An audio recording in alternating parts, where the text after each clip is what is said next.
معزز سامعین گرامی قدر، ہم گزشتہ کچھ خطبات سے حضرت عمر کی سیرت کا مطالعہ کر رہے ہیں، اور اس حوالے سے ہم نے اللہ رب العزت کے کلام میں سے ان مقامات کو آپ کے سامنے رکھا تھا کہ جن مقامات پر اللہ رب العزت نے حضرت عمر کی موافقت کی تھی۔ حضرت عمر کی موافقت اللہ رب العزت نے اور بھی بے شمار مقامات پر کی ہے، جن میں سے چند کی نشاندہی کر کے اپنی بات کو آگے بڑھائیں گے۔ صحابہ کی سیرت کو بیان کرنے کا ایک خاص مقصد ہوتا ہے۔ ایک بات، پہلی بات جو سب سے اہم ہے وہ یہ ہے، جو سب سے اہم مقصد ہے وہ یہ ہے کہ یہ امت کا وہ گروہ ہے کہ جس کے بارے میں بعض فتنہ پرور، فتنے باز لوگ، فرقہ وریت اور تعصب کی سوچ رکھنے والے لوگ ہرزہ سرائی کرتے ہیں اور ان کے بارے میں اپنے لب کشائی کرتے ہیں اور ان کو ہدف تنقید بناتے ہیں۔ وجہ کیا ہے؟ تاکہ اسلام کا سارا نظام مشکوک ہو جائے۔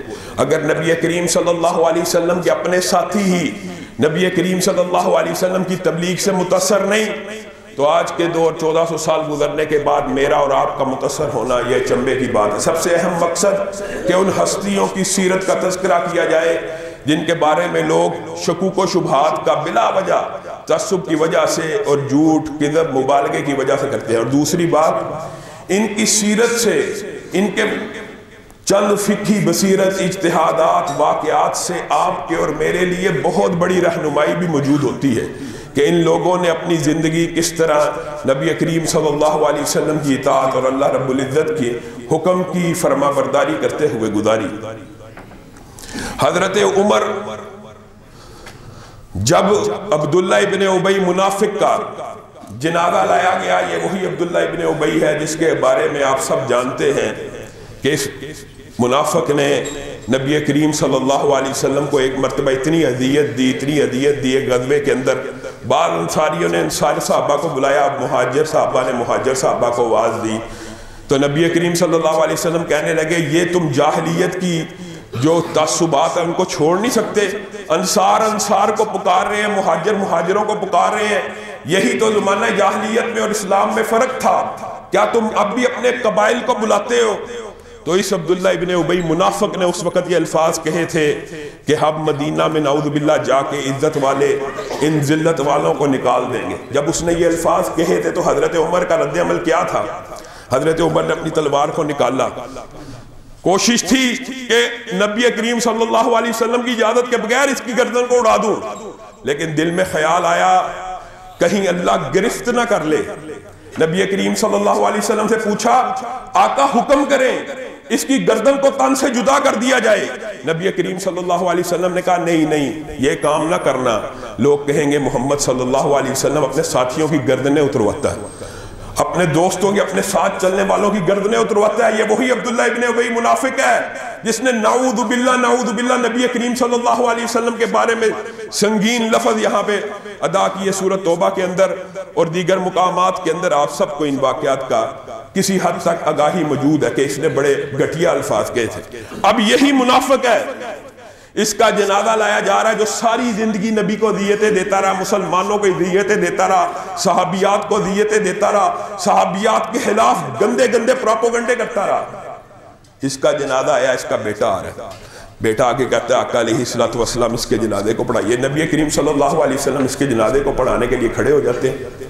حضرت عمر کی غیرت گوارہ نہیں کرتی، پتہ ہے ساری زندگی برائی میں گزری ہے، حضرت عمر پیچ و تاب کھا رہے ہیں، کوفت محسوس کر رہے ہیں، غصے میں آ رہے ہیں، نبی کریم کے پاس آ کے کہتے ہیں آقا اس کا جنازہ تو نہ پڑھائیے، اس کا جنازہ تو نہ پڑھائیے۔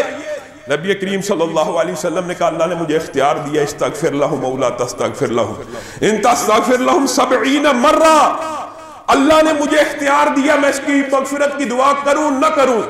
یہ الگ بات ہے، اللہ نے مجھے یہ بھی کہہ دیا ہے کہ اگر 70 مرتبہ بھی اس کی مغفرت کی دعا کرو گے اللہ نہیں سنے گا۔ تو نبی کریم جواب میں اس کے بیٹوں کو کہتے ہیں فکر نہ کرو، اگر مجھے یقین ہوا کہ 71 مرتبہ دعائیں مغفرت کرنے سے اللہ اس کے گناہ معاف کر دے گا، میں 71 مرتبہ بھی اس کی مغفرت کی دعا کروں گا۔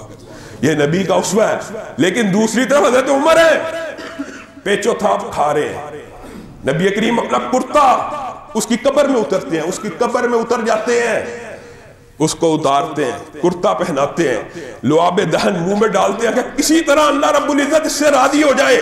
بیٹے کی تلیف قلب بھی مقصود ہے کہ یہ نہ سوچے کہ نبی کریم صلی اللہ علیہ وسلم اپنے ساتھیوں کے اور اپنے اوپر ایمان لانے والوں کے جنازے بھی نہیں پڑھتے, لیکن اللہ رب العزت کو حضرت عمر کی رائے یہاں پہ, حضرت عمر کی رائے کے مطابق قرآن پاک میں متعدد آیات ہیں, لیکن اتنی اہم آیت اور اتنا اہم عقیدے کا مسئلہ اللہ رب العزت نے حضرت عمر کی موافقت میں ابھی قبر سے نکلتے ہیں آیات کو نازل کرنا شروع کر دیا. وَلَا تُصَلِّ عَلَىٰ أَحَدٍ مِّنْهُمْ مَاتَ أَبَدًا. پیارے حبیب آج کے بعد ان منافقوں میں سے کوئی مر جائے آپ نے اس کی نماز جنازہ کو ادا نہیں کرنا. حضرت عمر دل میں یہی خواہش کر رہے ہیں, اب قبر کے اوپر ہے نبی کریم صلی اللہ علیہ وسلم, حضرت عمر کی خواہش ہے نبی کریم اب چل پڑے, اب نکل جائیں, اب مزید مغفرت کی دعا. آپ کو پتہ ہے قبر میں دفنانے کے بعد مسلمان میت کا ایک حق یہ بھی ہے کہ اس کی قبر کے اوپر کھڑے ہو کے دعا کی جائے اس کی مغفرت کی, اس لمحات میں جس لمحات میں اس سے سوال و جواب شروع ہو چکا ہے, اور اس کے لیے دعا کی جائے اللہ اس کو ثابت قدم رکھی, قول ثابت کے ساتھ یعنی صحیح جواب دے. اب حضرت عمر کی خواہش کیا کہ قبر میں دفنایا جا چکا ہے, اب نبی کریم اس کی قبر پہ کھڑے نہ ہو. اللہ رب العزت آسمان سے وحی نازل کرتا ہے وَلَا تَقُمْ عَلَىٰ قَبْرِهِ. آج کے بعد نبی کریم صلی اللہ علیہ وسلم آپ کے اوپر حرام کر دیا گیا کسی منافق کی قبر کے اوپر کھڑے ہو کے دعا کرنا. یہ حضرت عمر ہے جو رائے رکھتے ہیں, جو شرح صدر کے ساتھ بصیرت کے ساتھ جس بات کو کہتے ہیں اللہ رب العزت ان کو قرآن بنا کے اتار دیتا ہے. حتیٰ کہ یہ ایک عجیب و غریب باب ہے. ازواجی زندگی آپ کو پتہ پرائیویسی کی زندگی ہوتی ہے, میاں بیوی کے تعلقات میں سو نشیب و فرات, یہ ایک خالص پرائیویٹ قسم کا مسئلہ ہوتا ہے, ذاتی نوعیت کا مسئلہ ہوتا ہے. حضرت عمر کو پتہ چلتا ہے نبی کریم صلی اللہ علیہ وسلم کی اپنی بعض ازواج سے انمن ہو گئی ہے. حضرت عمر, یہ تو ایک پرائیویٹ مسئلہ ہے, لیکن حضرت عمر کی فقہی بصیرت اجتہادات کا اگر جائزہ لینا ہو نبی کریم صلی اللہ علیہ وسلم کے ذاتی گھر کے مسئلے کے اندر ان کی بیویوں کے پاس پہنچ جاتے ہیں, کہتے ہیں تمہارے پاس نبی کریم صلی اللہ علیہ وسلم کی زوجیت ہے اور تم اس کو ہلکا انعام جانتی ہو, کیا تم اسے کمتر انعام سمجھتی ہو؟ قریب ہے اگر نبی کریم صلی اللہ علیہ وسلم تمہیں طلاق دے دے نا, اللہ تم سے بہتر بیویوں کو ان کے نکاح میں کر دے گا. نبی کریم کی بیویوں کو سمجھا رہے ہیں. حضرت ام سلمہ حسب نسب والی تندن کہتی ہے, جیسے اردو میں مفہوماً بیان کرتا ہوں, تو ہمارے پہ افسر لگا ہوا ہے. ایک مفہوم یہ ہے اس جملے کا, تو ہمارے پہ افسر ہے. نبی کریم صلی اللہ علیہ وسلم کی ہم بیوی ہیں, وہ ہمیں جو سمجھائیں, تو الٹا آگے ہمارے پہ افسر لگ گیا, تو ہمیں کیا سمجھاتا ہے؟ اللہ رب العزت نے کلام حمید کی آیتوں کو عمر کے الفاظ میں نازل کر دیا. عَصَىٰ رَبُّهُ ان طَلَّقَكُنَّ أَن يُبْدِلَهُ أَزْوَاجًا. اللہ کہہ رہا ہے عمر کے یہ الفاظ کے بیوی کو اللہ نے بھی وہی الفاظ نازل کر دی. قریب ہے اگر نبی کریم تمہیں طلاق دے دیں تو اللہ تعالیٰ تم سے بہتر بیویاں نبی کے عقد میں کر دے. یہ عمر کا مقام و مرتبہ, اس عمر کے بارے میں بکواس کرتے ہو.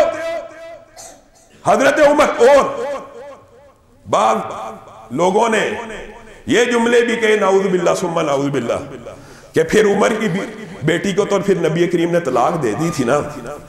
حضرت عمر کی بیٹی کچھ غصے والی تھی, جاہ و جلال والی تھی.